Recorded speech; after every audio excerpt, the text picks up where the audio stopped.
Hey, hey, hey. Happy Thursday. Come on in. Pull up a chair. The Gaming Gang Dispatch is in the air.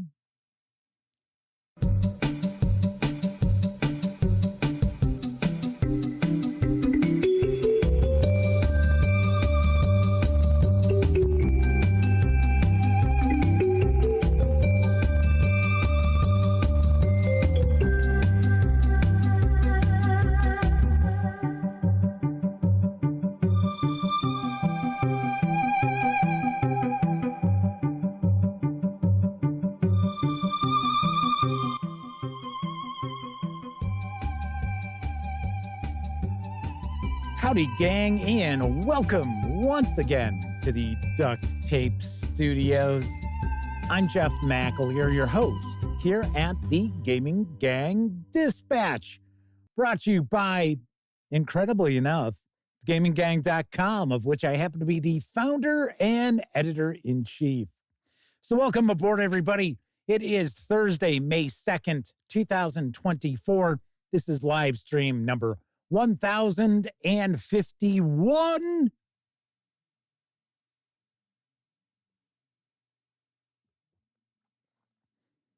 If you're not overly familiar with this show, let me point out, super casual around here.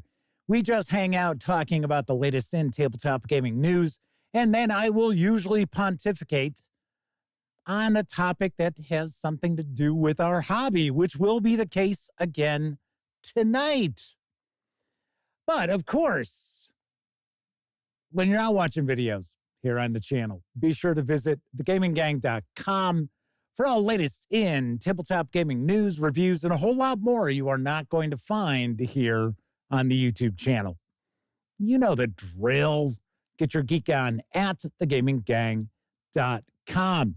Of course, like I said, very casual around here. We're not engaged in any sort of heavy mental lifting or anything like that, or mental heavy lifting, or proper grammar, or sentence structure. None of that. No, we are not engaged in rocket surgery by any stretch of the imagination. Just hanging out, having fun.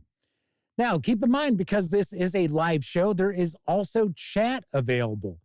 So you must be a subscriber to the channel in order to take part, and you must be a subscriber for at least an hour before you can do so.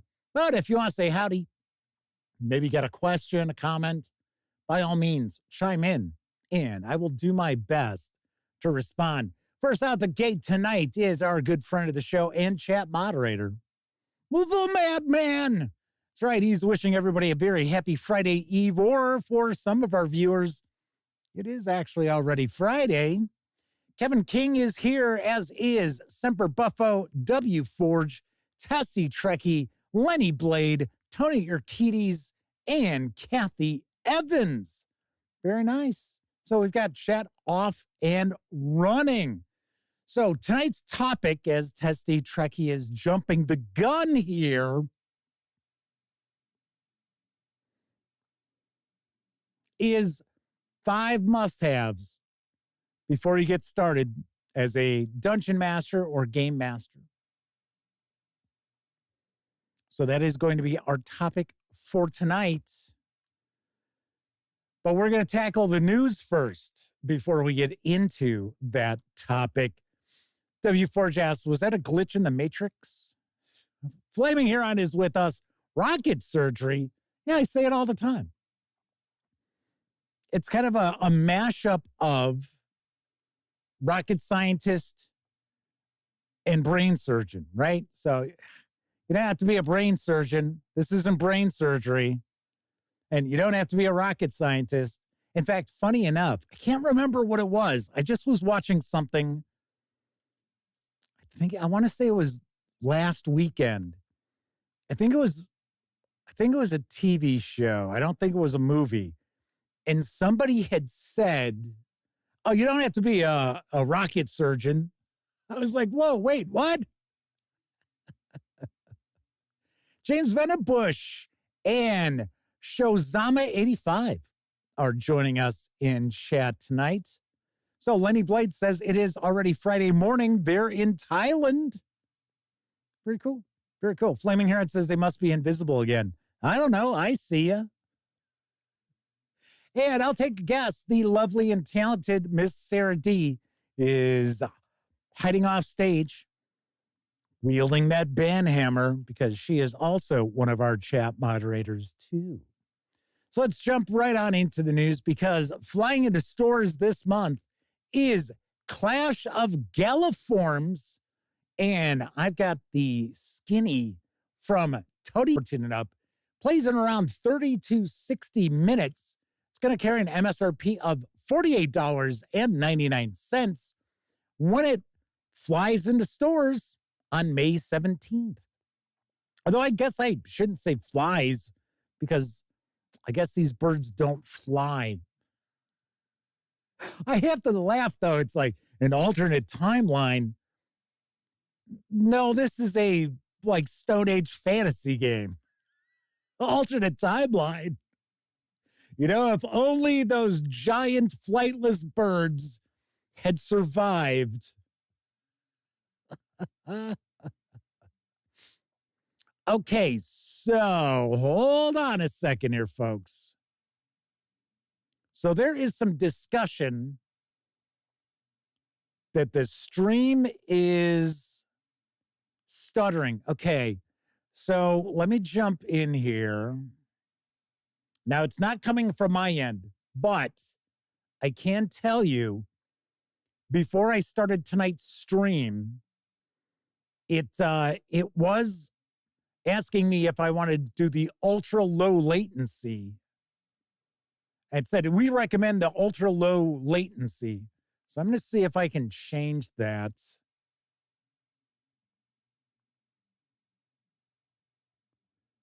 I might not be able to change that for you folks. So let's see. Stream health. Well, it's saying the stream health is excellent.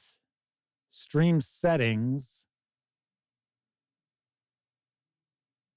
No, it is not going to allow me to change the latency.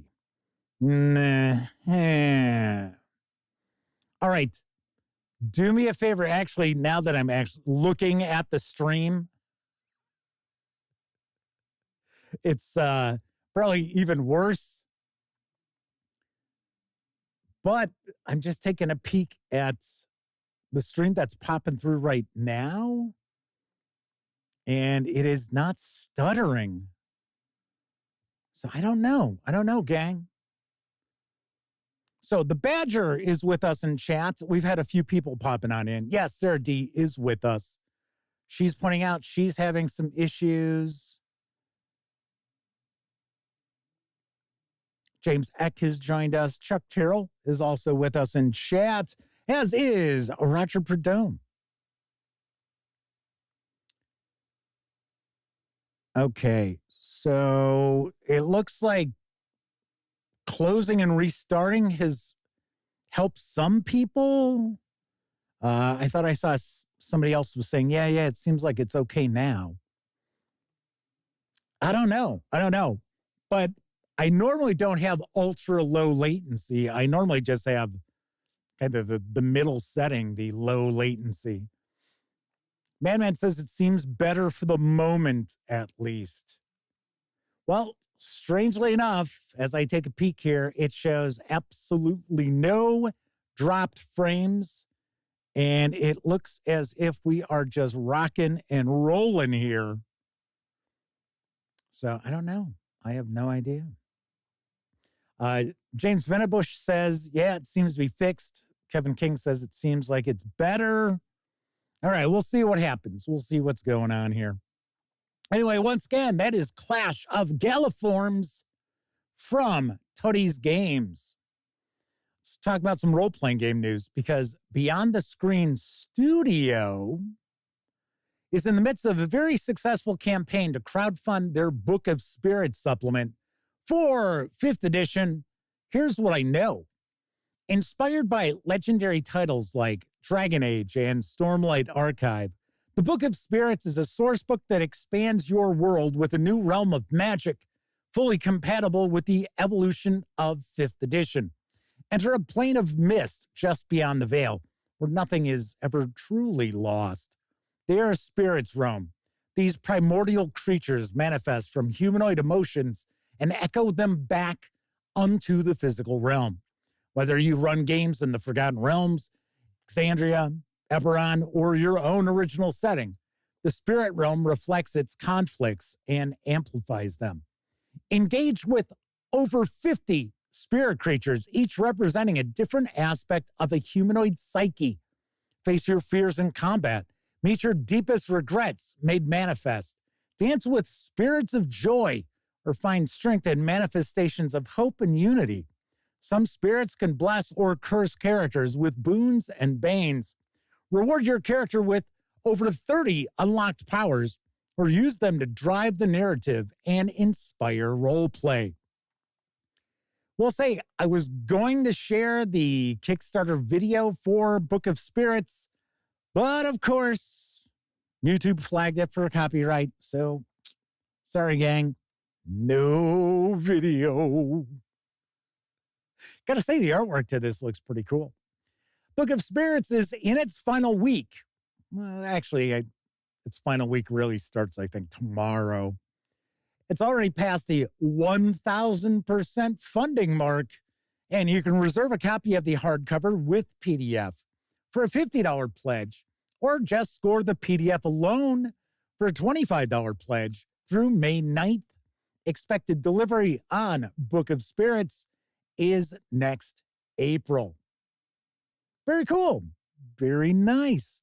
I got to say, this looks pretty impressive. It does look impressive. And I think the book is supposed to be clocking in at 250 pages plus, somewhere in that vicinity. Interesting. I am not familiar with Beyond the Screen Studio, but I did take a peek at their website. Pretty impressive. Pretty impressive. I was like, not too shabby. Not too shabby. All right. On to our next news piece. Boy, I'm telling you, we have talked a lot about Mongoose Publishing the past couple of weeks, and I'm going to do it again because Mongoose Publishing and Bundle of Holding have teamed for a new money-saving offer. It features the Journal of the Traveler's Aid Society. It's for Traveler, folks. I've got the deets on the deal. Traveler! This all-new Mongoose. Okie doke.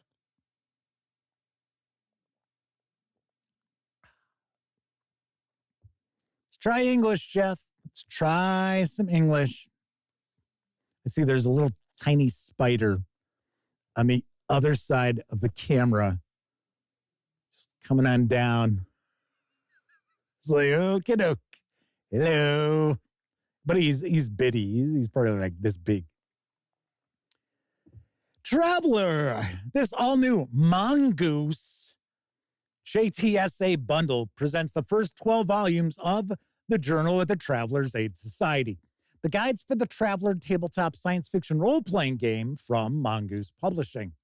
JTAS features articles covering all aspects of the Third Imperium and the charted space universe, from strange creatures on distant worlds and playable alien species to new spacecraft, detailed worlds, patrons, and full adventures. The journal can boost your Mongoose Traveler campaign like a jump forward drive.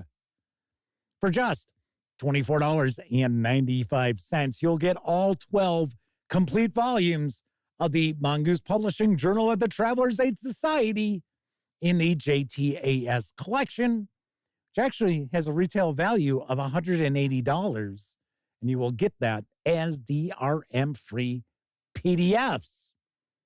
These savings are going to run through May 20th. Gotta say, I have never checked out this edition of the Journal of the Traveler's Aid Society. So it's important to note, this is for Mongoose Traveler, which that's not a huge deal. But these are not the old issues of the Journal of the Traveler's Aid Society, because that was the name of the zine that came out for GDW Traveler way back in the day. That is not what this is. That is not this. These are recent. In fact, I think issue 12 came out in around March 2023. I believe this is a quarterly zine because they clock in at like 128 pages. So these are not just little 30-page zines. There's a lot of content to each of these. And the reality is the $24.95 is less than 2 issues in PDF. Not too shabby. Not too shabby at all. Chris Lundgren and 245 Trioxin are with us, and No Linquisitor is also popping on into chat. Says, Traveler, the only setting that makes you realize how big space is. The Badger also points out that the Swords and Wizardry expansion over on Kickstarter is going to end in 4 days. I did share a news piece about that. Was that a couple of weeks back? So very nice. It is Mythmere. It's a company that Matt Finch now is part of. Very cool. Moving right along. Available in print and PDF from the Sagaverse is Curse of the Chupacabra. And I've got the dope. As darkness descends upon Santiago, merriment fills the air, but a sinister presence haunts the quaint town. Bizarre occurrences loom, putting the tropical paradise in peril. Will you dare to unravel the ancient secrets of Isla Zardia and avert impending catastrophe? The fate of Santiago rests in your hands. Curse of the Chupacabra is an epic-length sandbox adventure designed to take your 5e or OSE characters from 1st to 6th level. Old school game masters designed it to maximize playability for all schools. One of the few adventures inspired by South and Latin American mythology, mixed with contemporary lore and enough horror and science fiction to make it unique. Lurking within this adventure is a true sandbox island adventure that can be dropped into your favorite campaign setting or as a standalone epic. A beautifully illustrated full-color tome with over 2 years of work from artist Mickey Arango, with additional art from former Marvel artist Terrell Bobbitt. 16 hand-drawn full-color maps, including island and city maps, multiple mini dungeons and unique encounter settings, and a mega dungeon finale, all created by the laid-back DM. A hybrid format with stats for both 5e and OSE systems in line with encounters. No need to go flipping through pages in the middle of combat. Perfect for beginner game masters and players. There's a highly detailed town with a rich history, NPCs, and a number of hooks and side quests for the players to enjoy, as well as 2 new player character races, or they're actually OSE classes if you're playing old school Essentials. The arcane Croatoan and the charismatic Cetarians. Well, I'm a Cetarian. Over 20 new monsters and variants, including contemporary and ancient myths like Ilorina, Argentinosaurus, okay, Iasakapa, and an entire race of enigmatic Chupacabra. I'm sure that's the only thing I actually pronounced correctly there. There's a detailed compendium with all NPC and new monster info, waterborne encounters, random weather, and all the stats for random encounters. There's multiple story ending possibilities, which will actually lead to the next set of adventures on Isla Zardia. The 208-page standard color hardcover with PDF can be had over at Drive-Thru RPG for $32.99. Yes, you heard that price correctly, it is the hardcover. It's the standard. It's not the premium. With PDF, $32.99. That also includes, to my knowledge, some virtual tabletop tokens, I think. You can score just the PDF with those aforementioned tokens for a sale price right now of $8.99. It is normally $24.99. And weirdly enough, you actually have to select other formats for the PDF. It's weird because if you look at the page for Curse of the Chupacabra over on Drive-Thru RPG, you'll see it's softcover, hardcover, all this stuff. And you're like, okay, where's the PDF? So there you go. Fleming Heron points it out too. It's weird. It doesn't list the PDF alone, just multiple formats as a format. Kind of weird.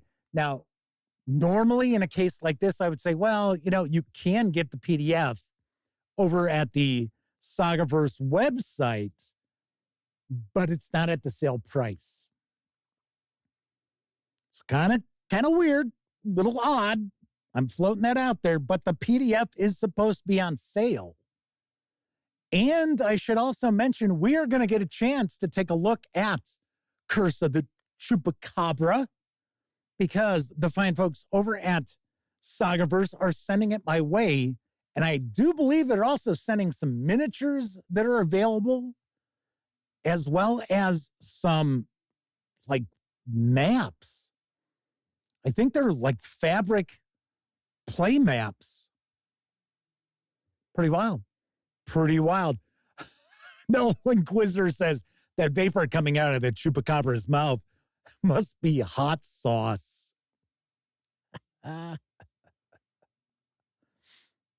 GameCat is with us tonight. Good to see you. Welcome aboard.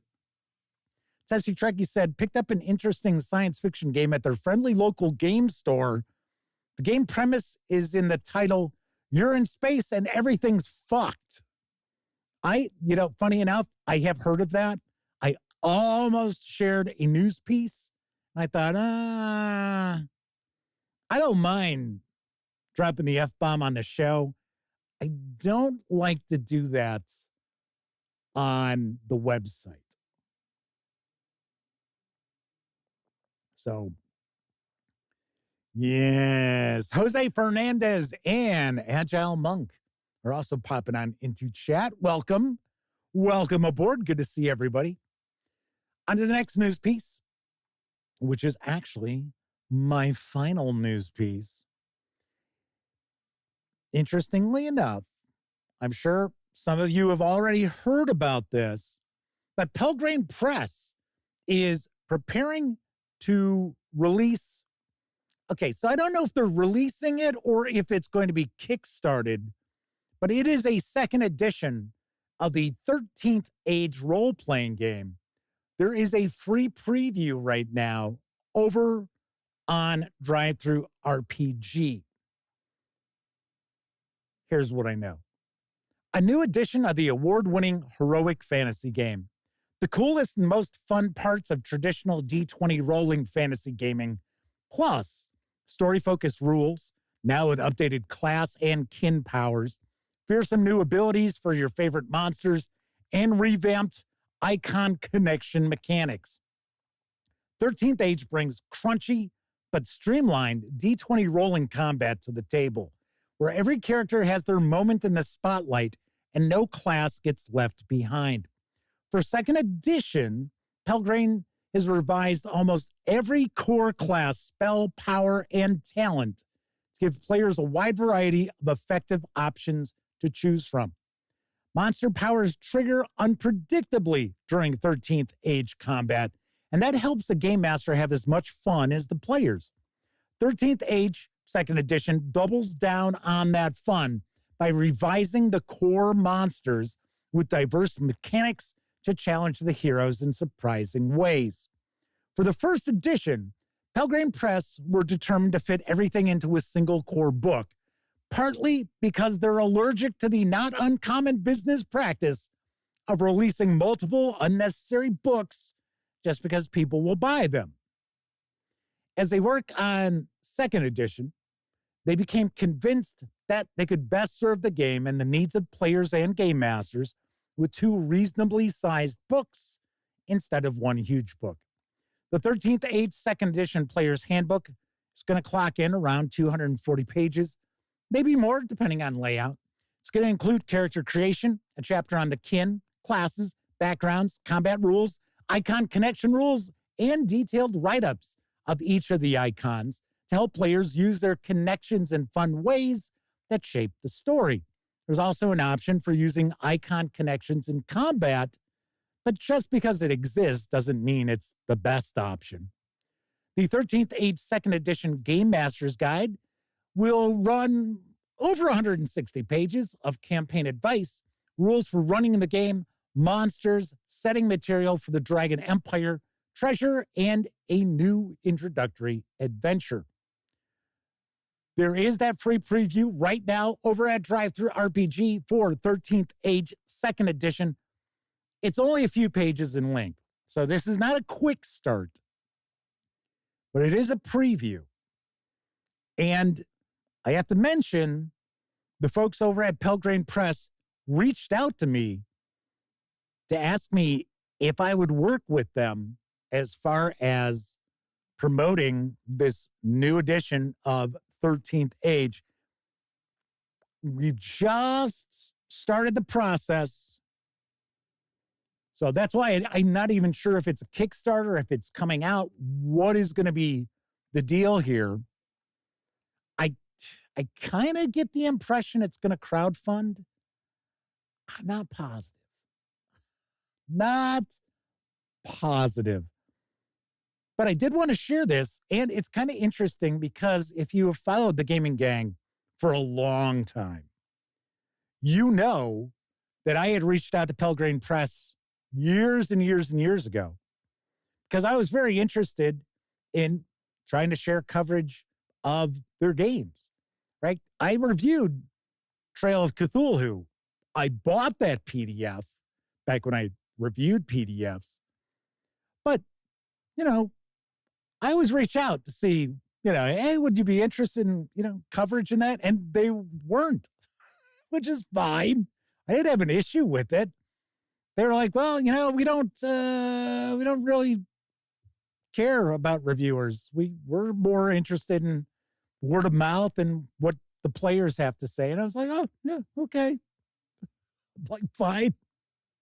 So I thought it was very nice that someone from Pelgrane reached out. So I'm like, nice, very cool. Because there are some things I would like to check out from Pelgrane Press. Not just the second edition of 13th Age. So fingers crossed, maybe we'll get something cooking with them. Maybe not. I don't know. But I have always heard really good things about 13th Age. I think that would be kind of cool. Be kind of cool to check it out. And Jesus Nava is with us in chat. Looks like we got a really good chat rocking and rolling. There's some discussion about Outgunned. It is an action role-playing game from the people that made Broken Compass. Broken Compass is another RPG I've always heard good things about. Although Broken Compass is far newer than 13th Age. Kevin King says they thought Pelgrane's Dying Earth was a bit wordy. The Dungeon Crawl Classics version was more fun in their opinion. Kevin's not familiar with their other work. I will say, when I first reviewed Trail of Cthulhu, I thought mechanically, it was pretty cool. I mean, it's far lighter than Call of Cthulhu. And it did get away with that whole, if you don't make that roll, you're not going to find the clue. Which, it could happen, right? In Call of Cthulhu. My issue with it was the the examples of like adventures and stuff like that in the core rulebook at the time, I didn't find very scary. So I was like, they didn't strike me as Lovecraftian enough. But I do understand that there have been some releases for Trail of Cthulhu, which have gotten really good reviews. So sweet, very sweet. Flaming Heron says, Jeff built a relationship with Pelgrane Press? ? I build relationships with publishers all over the place. Don't act surprised, Flaming Heron. I mean, come on. Lord Cost 2000 is popping on in. So anyway, Outgunned is from Two Mice Games. There you go. Broken Compass is their pulp action role-playing game. Isn't Household, isn't that the title of it, where you're like little people? And when I say little people, I mean little people.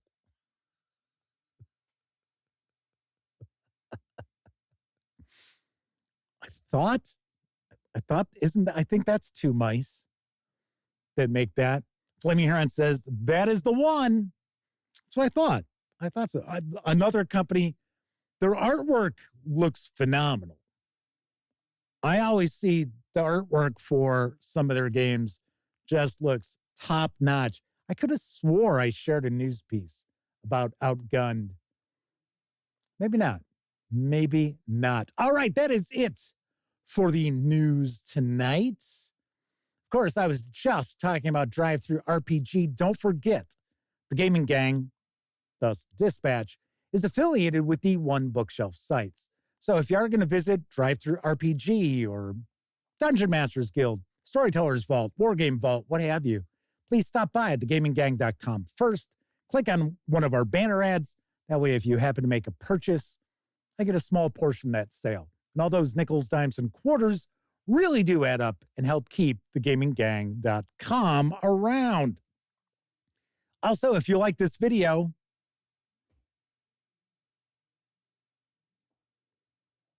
if you dig the channel, if you find thegaminggang.com to be a valuable resource, hell, if you just like what we do, you can always stop on by paypal.me/thegaminggang and make a small donation. Hell, you can buy me a 2-liter bottle of soda.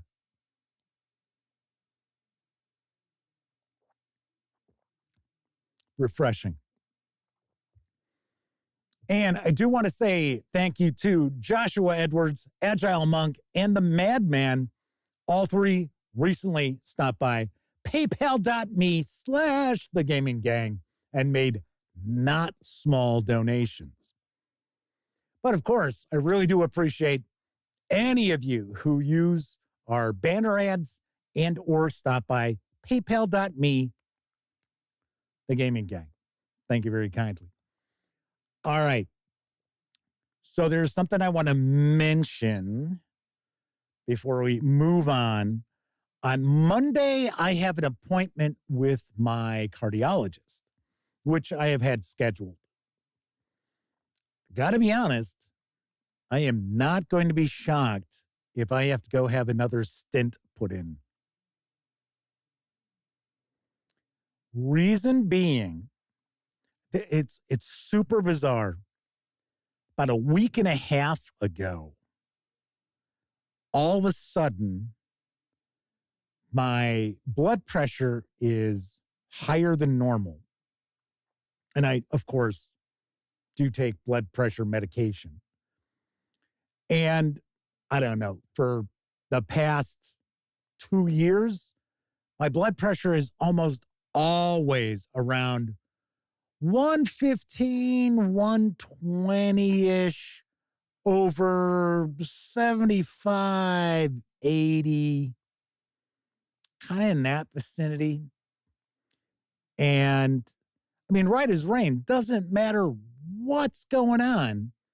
I'm like, oh, okay, well, I'm going to go put the cuff on, give it a check. And then all of a sudden, about a week and a half ago, if I take in a deep breath it's almost like I've got a bruise. It feels like I have a bruise here. So if I take a deep breath, it's like I feel something. And my blood pressure is suddenly now 130 something over 90, 93, which is not good. I mean, it's not terrible. It's not like, oh my gosh, you're going to have a stroke any minute. It's not like that. And the weird thing is, I feel fine. I'm not like out of breath doing stuff. I'm not dizzy. Like if I bend over to get something and stand back up, I'm not dizzy or anything like that.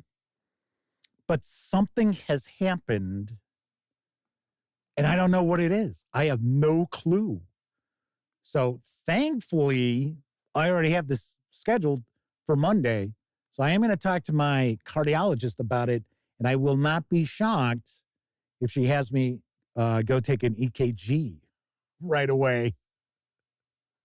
So we'll see. We'll see what's going down. But I did want to let you know that.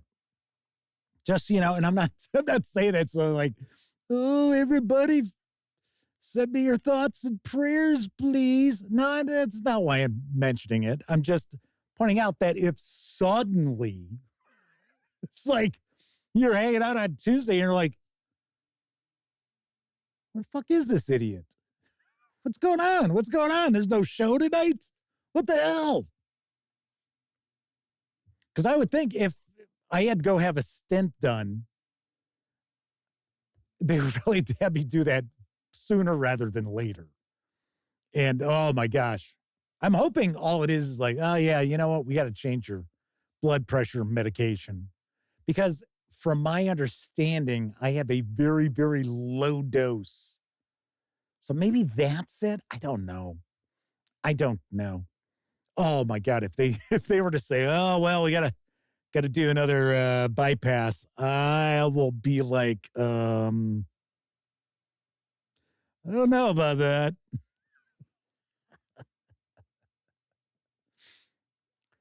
James X says, best to be cautious, take it seriously, praying it's minor. Like I said, I mean, if it's a stint, I guess I should pronounce it correctly. If it's a stent, it's not major.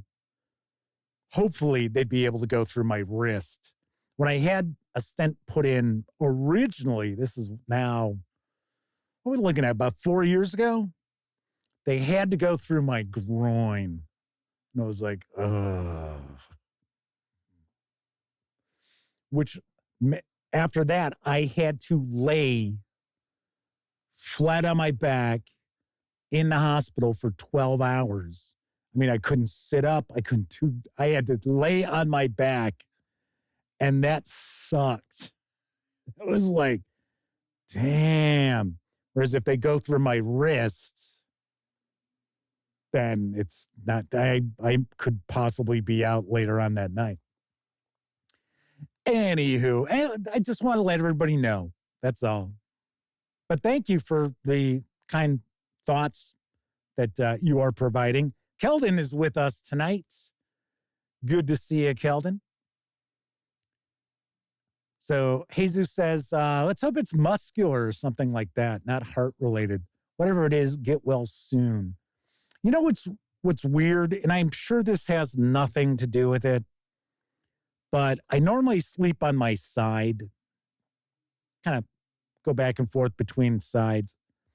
And I found myself waking up one morning, wee hours of the night, and my cat Lala was sleeping on my chest. And because I had the bypass where they actually, open this up and take it out, right? And I'm supposed to be real careful. So I'm almost curious if something like, because she's not like 25 pounds. She's probably about 15. She's kind of a chunky cat. So I don't know. But it's weird. I think it's just a coincidence that I noticed this happening after that. So Sarah D says, always better get it taken care of before it's an emergency. Yes, I am right with you on that. Chris Lindgren says they're on blood pressure meds for the first time. It can get scary. So far, nothing too bad, but it opened their eyes to eating better. Very nice. Very cool. So W. Forge is talking about Kevin Smith. Funny enough, and I have mentioned this in the past, but it has been a long time. When I had see, the weird thing is I haven't really ever officially had a heart attack. I have not had a heart attack, right? They've said it's something else, right? So the first time I went in that when I thought I was having a heart attack, it was only because I had seen Kevin Smith talking about his experience that I ever even thought that maybe I was having a heart attack. I thought, it's just, I just feel weird. And it must be indigestion or something. And then I was like, I was like, something ain't right. Like, I better go over to the emergency room. Which I did. Yep. Keldon points out, he remembers his discussion about that. Kevin Smith just thought he was sick. He just thought he wasn't feeling good. And he was going to lay down. And I have heard stories about people who they're not feeling good. And they're like, I'm just going to lay down for a bit. And that's the end. So Flaming Heron says it's when you least expect it. Yeah, like the Spanish Inquisition. All righty. Anyway, as you can see, I'm in good spirits. It's just, it's just something going on. All right. So I am going to be discussing 5 things which I think are must-haves before you begin being a dungeon master or game master. And I will get into those right after a brief intermission. Refreshment. For your enjoyment, there's hot, fresh popcorn, tempting, delicious hot dogs, and so many kinds of ice cream. And, of course, sparkling, delicious, ice-cold Coca-Cola for everybody at the refreshment counter now. Remember, your favorite snack will taste especially good with world-famous ice-cold Coca-Cola.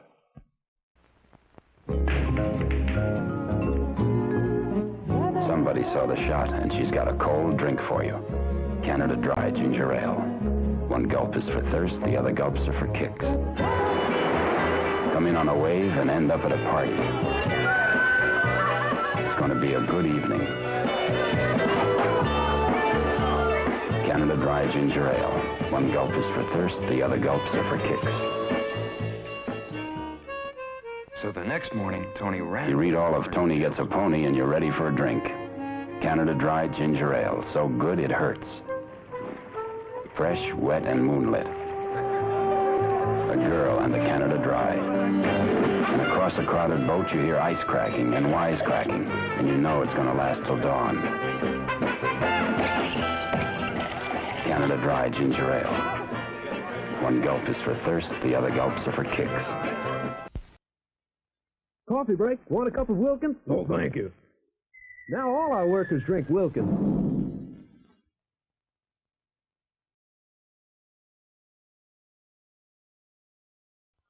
Crackos, wake up for Crackos.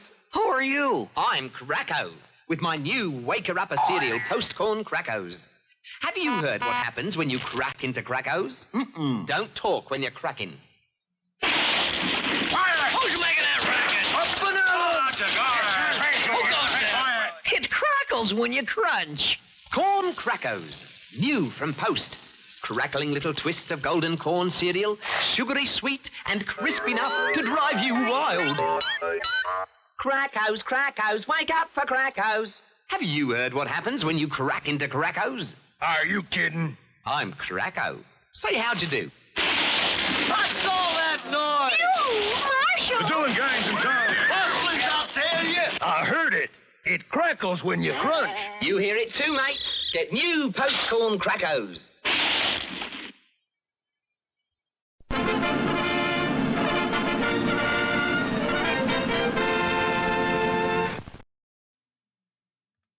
The first gulp is for thirst.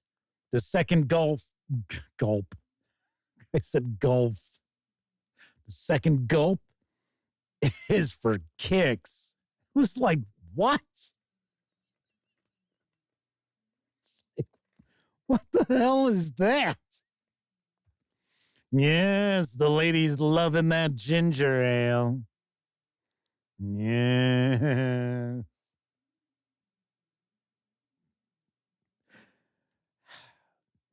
And then that cereal commercial, that Corn Crackos. So my understanding is that came out in 1967, the year I was born. And it was a flop. It lasted about 7 months. And that was the last anybody ever saw of Corn Crackos. Madman's pointing out that he had a coworker years ago, went outside, they weren't feeling well, and they had a massive heart attack. I remember the madman mentioning that in the past. Flaming Heron says, what the hell is that voice? Chris Lundgren points out that Jeff Tinker has a weekly show now about gamers' health as the old guard is aging out. Funny enough, I'm not even the old guard. So I'm generation after old guard. Flaming Heron says that ad helped that cereal on its way out the door. Yeah, pretty much. Okay, so tonight I am going to talk about 5 things I believe you must have before you get started as a dungeon master or game master. Kim King says, I thought it was Eric Tenkar. You know what? I think Kevin's right. I think it is Eric. I think I could probably count on one hand how many times I've stopped by Tenkar's Tavern. Not that I have anything against the website or its proprietor or anything like that. It's just I know what he looks like. I mean, that's about it. W. Ford says number 1 is friends. Oh yeah, you think you need friends to play? To run a game? So here's the first thing. You have to have a system that you're excited to run. Something you are pumped about game mastering. Because I'm going to tell you right now, if you have no interest in a particular genre or system, but your players want you to run it, it is going to be a huge mistake. I'm telling you right up front. I know a lot of folks out there are like, oh, well, it's all right. It's okay. It's not that big a deal. I don't really like 5e, but my players want to be able to, to play, so I'm going to run it. Don't get suckered into that, because for one, if you're not excited to run it, it's not going to be exciting to play it. It's just how it is. And I know there are people who are going to argue with me left and right, saying, oh, no, you don't have to be excited to be running a game in order to run it. Yeah, once. But is that what you're aiming at? If you're looking to be a game master or dungeon master, are you looking to only do it one time? No. You're hoping it's going to be an ongoing event taking place wherever you happen to be. W4 asks, system or setting? Both. So as an example, I've had friends who love science fiction. They could do without fantasy, or fantasy just doesn't do it for them, or vice versa. It's like, oh yeah, they want to play a fantasy role-playing game. They don't want to really play science fiction, and they don't want their science fiction getting in their fantasy, or vice versa. No peanut butter and chocolate, right? There are some people like that too, where it's like, okay, science fiction is science fiction. Fantasy is fantasy. I do not want science fantasy. Don't want it. There are quite a few people who are out there like that. James X says, if you want to be any good, some level of excitement is absolutely necessary. Yeah, just any sort of excitement. You got to have it. You got to be excited to be running something. If not, don't bother. I'm sorry. I'm just going to tell you that straight up, especially for people who are out there who, their kids want to play D&D, or coworkers want to play Call of Cthulhu. Like, if you don't like horror, if you do not like horror movies, you do not like reading Stephen King or Peter Straub or Ramsey Campbell or H.P. Lovecraft, don't run Call of Cthulhu. I'm telling you, you will not enjoy yourself. And the thing is, you can have a player who's sort of like lukewarm on the game in your group, and you're going to be fine. Because if they just can't get into it, they'll eventually just leave, right? You probably won't have to do anything. Man, I'm telling you, people are really going on about outgunned. Dusty Trekkie said their copy of Outgunned literally just got delivered. They're watching the show, the doorbell rang. Oh, look.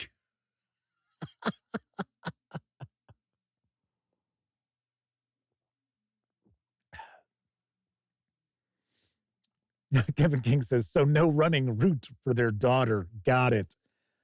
Okay, so that's you're doing the good dad thing. Come on, admit it. It wouldn't be the first time that you've had to act excited about something that you weren't, as far as children go.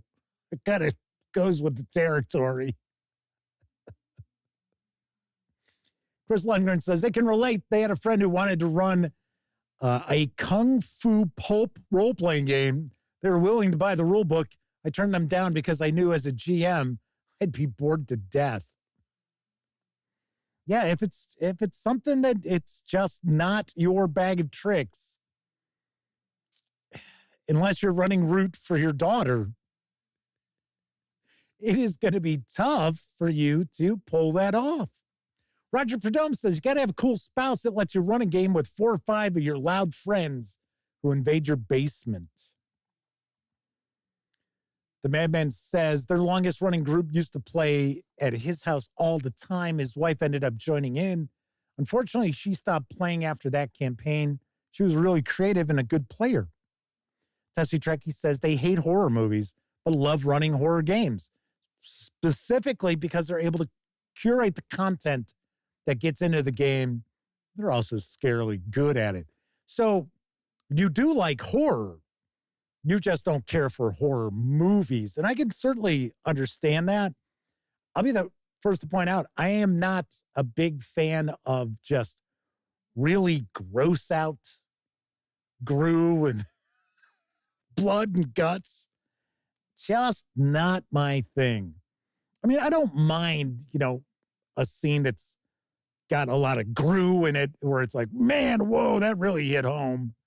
But not every damn thing. Just not into that at all. All right, so first thing you need, system setting that you're excited to be involved with, that you're pumped to be running. Second thing is you must have at least some understanding of the rule system of the game. Gotta have it. You need to have, I'm not saying you need to know the rule book inside and out and every mechanical aspect of the game. I don't mean that at all. But you must have an understanding, and it should be better than your player's understanding. Unless you got a rules lawyer at your table, then yeah, that is a possibility. But you do have to have some grasp on how does this game run? What is the core mechanic at the heart of the game? It's what you need to know. So as an example, you're playing Call of Cthulhu. You need to understand the percentile system, right? You have to understand the core of basic role-playing. If you're running one of the Year Zero engine role-playing games from Free League Publishing, you need to understand how that engine works, how the dice pool works, and rolling successes. Of course, both of those are relatively easy to wrap your head around. It's when you start getting into role-playing games that have various different mechanics depending on what's going on, that's where things can get kind of tricky. As a matter of fact, going back to D&D, right? AD&D, you had some things were percentiles, some things are rolling a 20-sided die for, some things are rolling a 6-sided die. And I'm not talking about damage, I'm talking about action resolution. It was kind of like,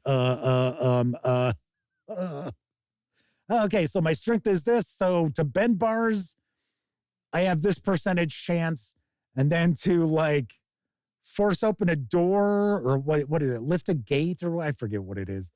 I have this chance in 6. It's like, why didn't you just do percentile for both?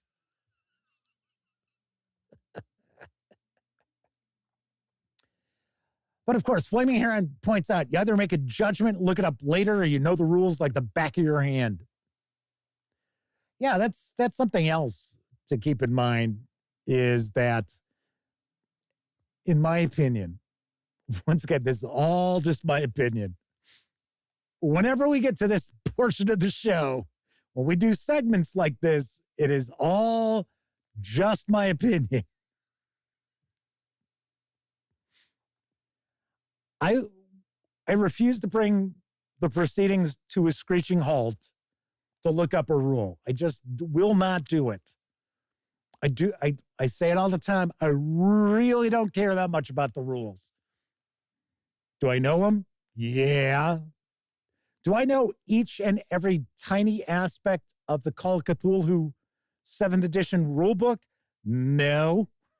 Do I use the chase rules from 7th edition? No. Because I just don't care for them. I think there's too much going on, right?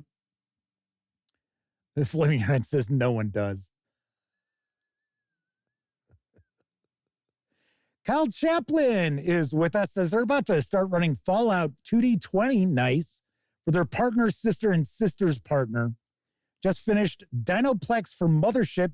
Want to try something longer form. Nice. Very cool. Flaming Heron says, well, no one likes Dungeon Master or Game Master is constantly checking on rules, right? Because you're bringing everything to a screeching halt. Now, if you guys take a break, it's like, oh, okay, we're going to take 5. Yeah, sure. If you want to go look up that rule, go look up that rule. Normally, what I would tend to recommend is wait till the session's over. Wait till the session's over and say, hey, you know what? I know we had a a bit of a dust up as far as XYZ rule. For future reference, I'm going to check into that or look it up right there and then be like, okay, well, let's try to remember this.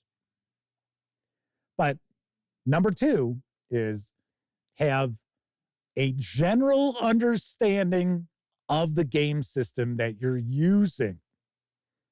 Third must have, you gotta have is at least one person in your group who is going to show up reliably when you've got a game scheduled. Now, I saw there were some comments about last night's topic. Is there really a shortage of dungeon masters and game masters? And I said, I think there is. There were some comments from folks who are saying that the biggest issue they've got is scheduling, that it's very, very difficult to get their group or a group together to be able to play. So you got to have at least one person who is going to be your rock, who's going to be your Gibraltar of your group, that you know they're always going to, if they say they're going to be there, they're going to be there. And unfortunately, people like that are kind of difficult to find. They really are. But, you know, it's because everybody's so busy nowadays. I don't know. I don't know what happened to make everybody so busy constantly. Maybe it's because the cost of living increases where, you know, for people's jobs and that just don't track. People have to work more hours, take on more responsibilities at work.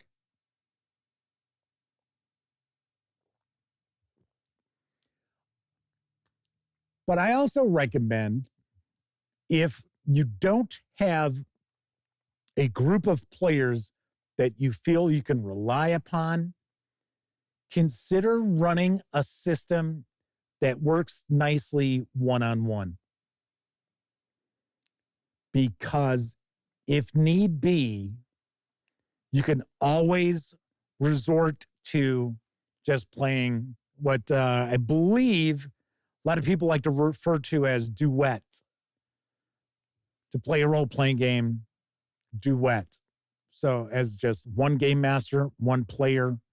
So there are some various different role-playing games out there which are kind of designed towards that. But more importantly, it's the adventures. If you're using published adventures, that's what you're going to be looking at too, as far as if you're down to just having, you know, one person. Chris Lundgren says they use resting turn limit. It signifies a predetermined time limit for a short break in the game session. Players can use this time to use the restroom, grab a snack, discuss stuff. Yeah, everybody does that. Dengar the Mighty is with us. Says they just got out of the hospital from surgery. Really wish they could have caught this at the beginning. Well, hopefully you get back on your feet ASAP. Hopefully everything has gone well as far as the surgery goes. You've joined us in chat, so that's a good sign. So thank you for popping on in. Chris Lundgren also says they have used the old caller idea.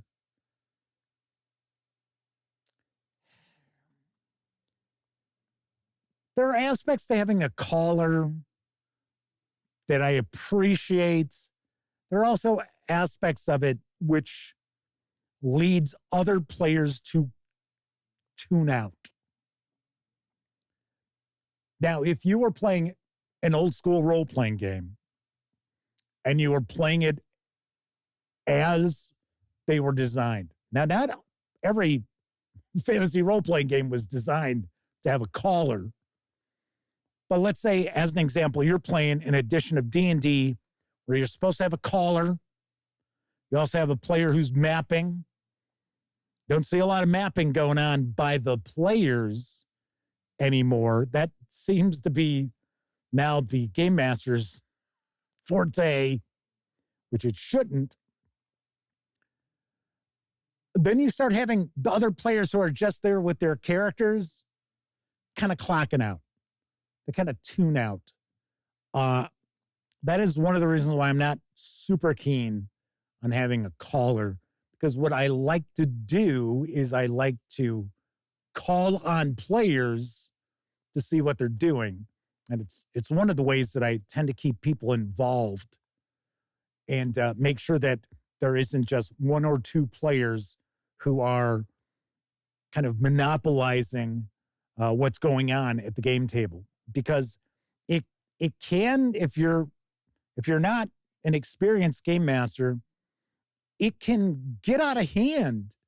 Where if you've got one or two players who are kind of monopolizing what's going on at the game table, if you aren't proactive as far as trying to keep the other players involved, you can see a group break up pretty quickly.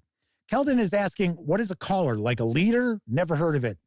So what the caller would do is they would say what the group is doing. So they were the caller. So the way D&D was designed was that the game master, the dungeon master, really mainly interacted with the caller. The caller said, okay, we're going to do this. Game master comes back. Okay, this is what happens. So yes, it was the caller who is essentially, and the reason why they did that is so that you don't have, because remember, if you look at some of these old modules that are floating out there, they'll say like, oh, this module's for 8 to 14 level 7 characters. Really? It's like, okay. But I mean, if you had 7 or 8 people who were playing, plus yourself as the dungeon master, those are a lot of people saying shit to you all at one time. So that's what the caller was. They were as James Eck points out, the designated spokesperson for the party to tell the DM what everybody was doing. Okay. Dengar the Mighty says, they're a bit sore, but recovering. Good. Very nice. Very cool. Chris Lundgren says they use the caller only when it's a group decision. I mean, that's fine. I'm just saying that I find there are some things about the caller, the concept of the caller that I like. And then there's other aspects of the caller, which I think, depending on the kind of players that you got around your table, kind of leads some people to kind of check out. So anyway, number 3, was it W. Forge who said friends? Meet at least one that you can rely upon. And that this doesn't matter if you're playing at a location, if you're playing online, playing at a friendly local game store. Maybe you've convinced the owner of the game store that, hey, you're going to run a table on a weekly basis, what have you. Got to have somebody you can rely on that you know is going to show up. Because if you're running something, say, like at your friendly local game store, you can usually pull people in as long as you've got a starting point. That's happened to me a couple of times years ago when I lived in Arizona. But there were a couple of times I stopped in and visited Imperial Outpost and had somebody say, hey, Jeff, because people recognized me back then. They were like, we need another player. Would you mind playing? I'd be like, okay. And yes, those 2 times do count towards the 4 times I've gotten to play a role-playing game in the last 30 years.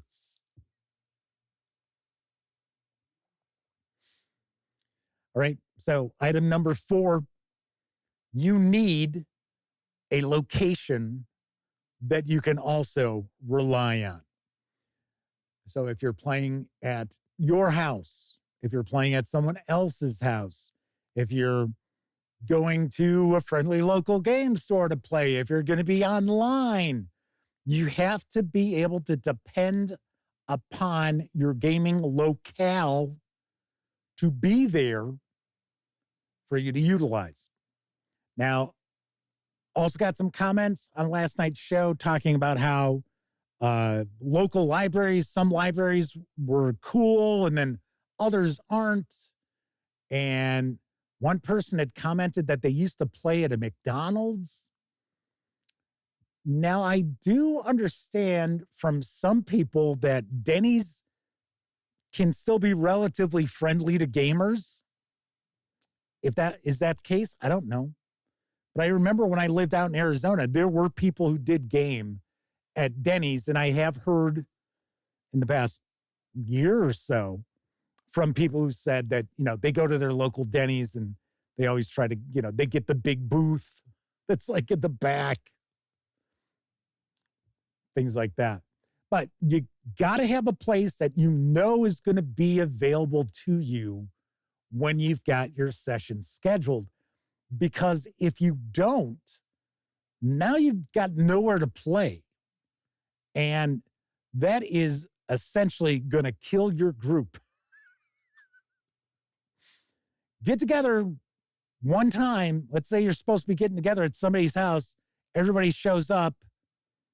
And maybe that person's significant other is in a bad mood. Doesn't want everybody over there. Throws everybody out. Tells you, hey, you're not going to play. We're got to cancel it.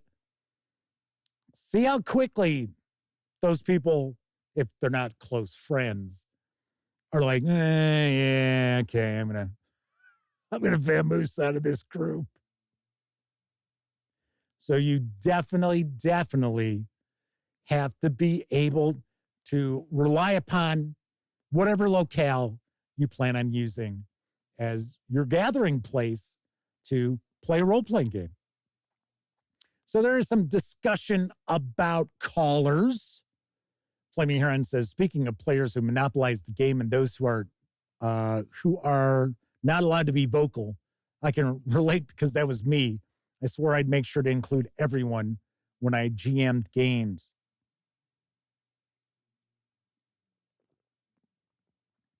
When I was at GaryCon, Ellie and I had an opportunity to play in a Mutant Crawl Classics game.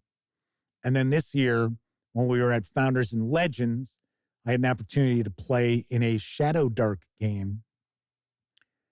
And both times, I had to consciously make sure that I did not monopolize what was going on at the table. And there were things that were up for, like group discussion where I vehemently disagreed with the plan of attack, but I kept my mouth shut because I figured, you know what?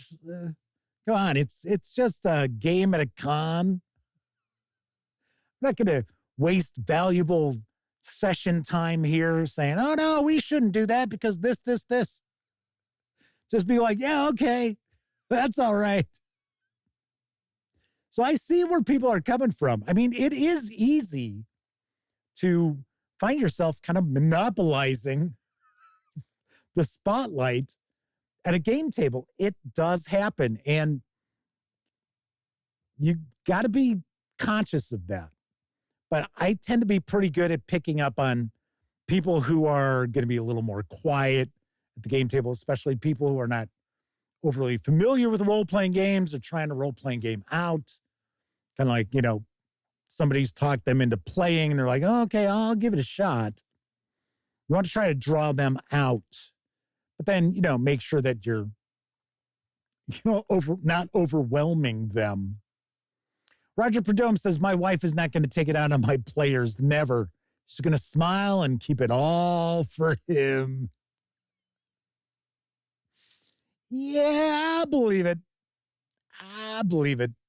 Dengar the Mighty says, they always wanted to run horror on the Orient Express. On the Orient Express. Very cool. Very nice. That would be pretty wild. That would be. So here's the final item that I think is a must-have. And if you do not have this, I'm going to tell you right now, it is probably not worth your while to become a dungeon master or a game master. And that is imagination. You must have imagination to be, I'm not even talking about to be a good game master, dungeon master. I'm just talking about to be one, period. Got to have some imagination. And strangely enough, we have talked about this in the past, that I find it very unusual how there are a good number of people that I encounter that really don't have any imagination. It's like, really? Sort of like, and it's funny. I think part of it, well, actually, I think a major part of it is they don't read for pleasure. Because if you read for pleasure, you have to picture things in your mind. That's why I say it quite often. I highly recommend, if you're going to become a dungeon master, a game master, to listen to old-time radio shows, because they had to paint the picture with words and sound only. That was it. And the best of the old-time radio shows, or even modern radio drama, which doesn't have to be drama, but they tend to categorize it as that. If you listen to it, you're transported to that location and you imagine what's going on. You imagine what these characters look like, even if you haven't even heard any sort of description about them. And it's weird because I have had some younger people in their 20s give a try to playing a role-playing game. Usually it's not Call of Cthulhu. Call of Cthulhu, I don't tend to roll Call of Cthulhu out for people who have never played a role-playing game. I can't say I've never done it, because I did do it recently. But for the most part, I try to stay away from that, because I try to stick more with games that don't require a lot of investigation and putting clues together. Things like that, where things are a little more cut and dry as far as the adventure goes. But I had one of my nephew's friends, and I was running basically an old school fantasy adventure. And they kept constantly asking, well, what can my character do? I'm like, well, what do you want them to do? Because they were so used to video games. And all of that was so ingrained into them, they couldn't comprehend that their character could do whatever, or at least try to do whatever the player came up with. That it wasn't like, oh, well, they only get to do this and they can do this. And that's why my nephew was explaining to him, one of the great things about playing a tabletop role-playing game is that there are no limitations. A video game, there are limitations. What's programmed is the limitations. Now, some of it, you've got so much you can do. Look at Baldur's Gate 3 as an example. But there are still limitations, whereas a tabletop role-playing game, your imagination is the limitation. But I have encountered people who they can't picture things. Somebody else was hanging out and they were sitting in on a game. They didn't want to play, but they were kind of interested. So I let them hang out. And then it was funny because they kept trying to like say, oh, well, why don't you guys do? And I was like, wait a second, you're not playing. Keep that to yourself. You are not playing. Like, if you want to play, that's great. We'll bring you. And he's like, no. And I was like, okay, that's fine.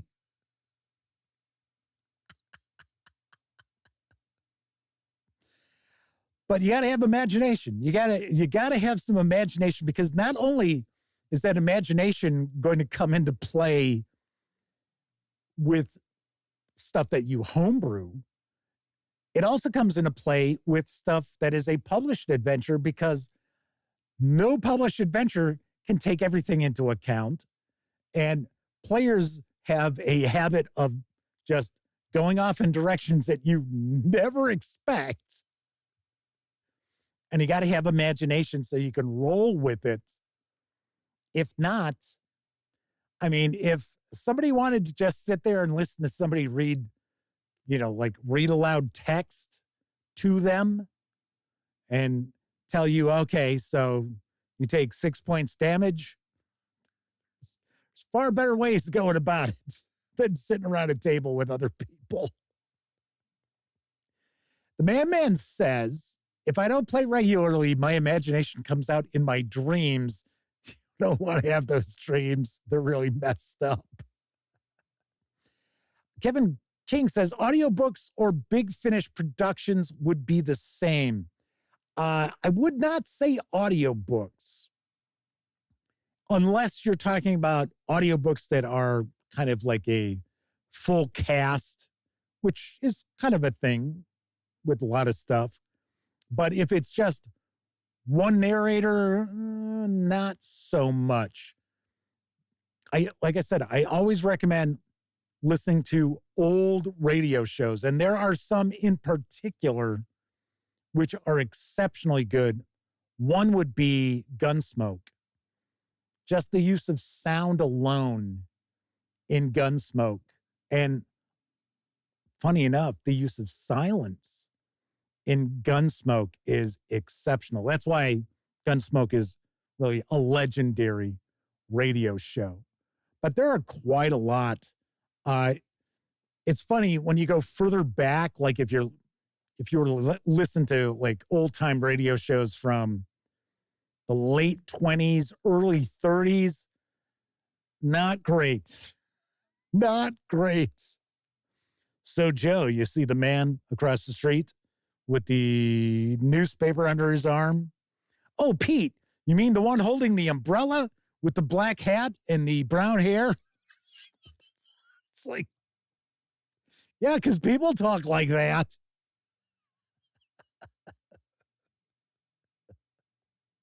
Some stuff that's kind of wild about old-time radio shows, too, is, because I see Chris Lindgren just mentioned The Shadow. My favorite episodes of The Shadow are with Orson Welles. Early on, spent about a year and a half doing The Shadow. Early episodes of The Shadow, it's like, oh my gosh, some of the storylines people would never consider nowadays. You got storylines where the villain is poisoning the water supply and thousands of people in the city are dead. It's like, oh my God. Death Angel Shadow is with us in chat. I think we've had a few people pop on in while I've been pontificating. Now we've got Stephen from Roll for Combat says, do you need to channel your inner Doug Henning? If I'm going to do magic, I guess so. Shoner is with us, or Shoner says the old 60s Star Trek is great to just listen to. Yeah, because even early 1960s, the medium of television hadn't been around that long. So there were still aspects of radio production that you'd see carried over to television, where when we start getting into the late 60s, early 70s, you see radio's effectively been left behind.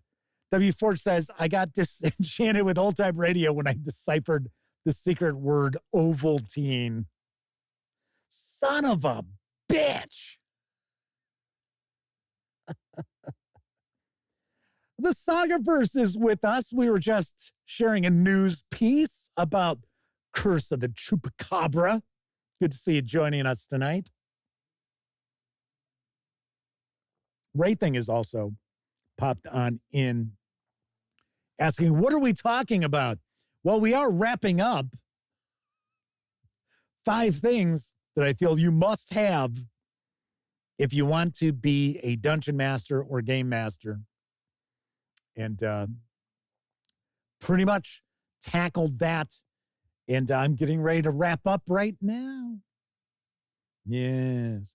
So you may have been thinking, 5 things you need to have. Dungeon master screen, dice, rule book. No, that wasn't going to be how it went. The Sagaverse says physical stuff is on its way. Thanks to last Kickstarter. They're doing their own books. I'll be the first to get one. Yeah, I had actually mentioned during the news piece that folks were going to get to see Curse of the Chupacabra and I think some minis as well as some play mats. So very cool. Very cool. Raything says, well, back on to Memorex then. Death Angel Shadow says, learned that quickly the first time they DM'd, literally threw the module back over their shoulder.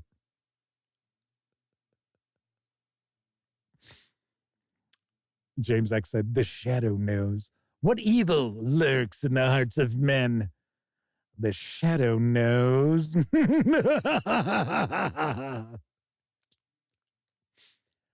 All righty. Flaming Aaron says, Jeff really sold us all on the Kickstarter. Well, may anyhow. Well, Flaming Heron is forgotten that it's not a Kickstarter, that it was a news piece on it. It's a news piece on something that's available now. Although there just had been another Kickstarter from the Sagaverse, but I think it had wrapped up. It's already wrapped up. So, all right. Anywho, if you like this video, by all means, please give it a quick thumbs up. Subscribe to the Gaming Gang channel if you haven't already. And if you do subscribe, don't forget, ring that bell.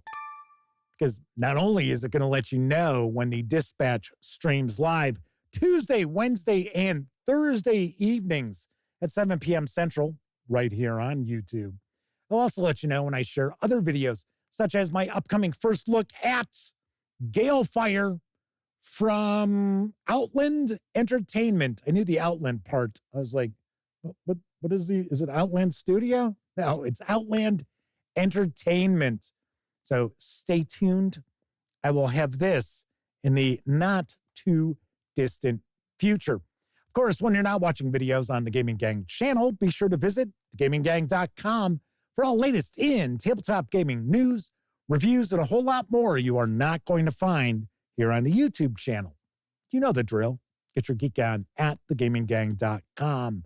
If you are watching live, thank you very much. If you watched live and took part in chat, big tip of the cap to you, because not only are you keeping me company, you're also keeping each other company too.